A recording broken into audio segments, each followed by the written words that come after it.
Salut et bienvenue sur Second Life pour cette nouvelle astuce où on va voir la différence entre une simple primes, des primitives liées et un groupe de primitives.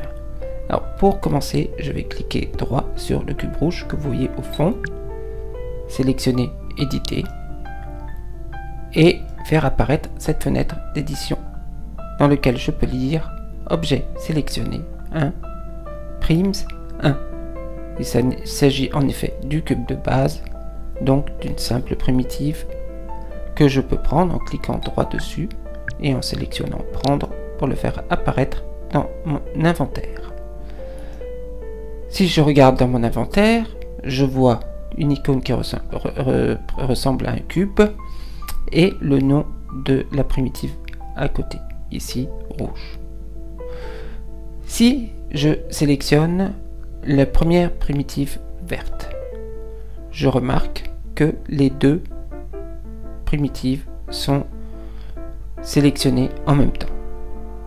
Je regarde dans la fenêtre d'édition, je vois marqué objet sélectionné 1, primes 2, ce qui est normal puisqu'il s'agit d'un objet composé de deux primes liées au moyen de la commande outil lié qui a son contraire avec la commande délier qui permet de rendre les deux primitives indépendantes.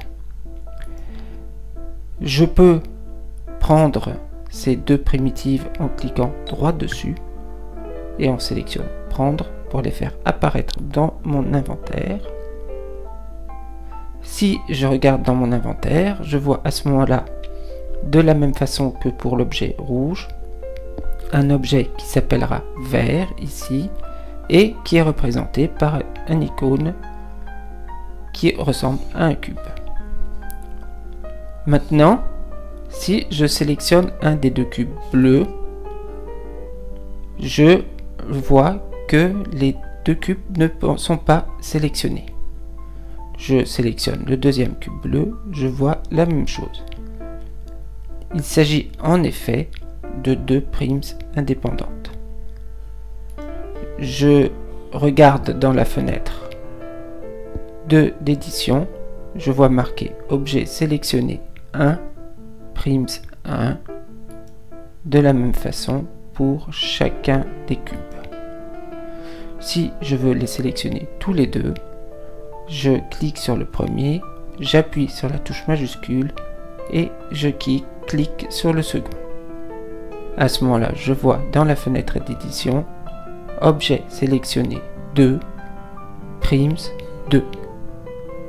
Je peux également les prendre dans mon inventaire en cliquant droit dessus et en sélectionnant prendre.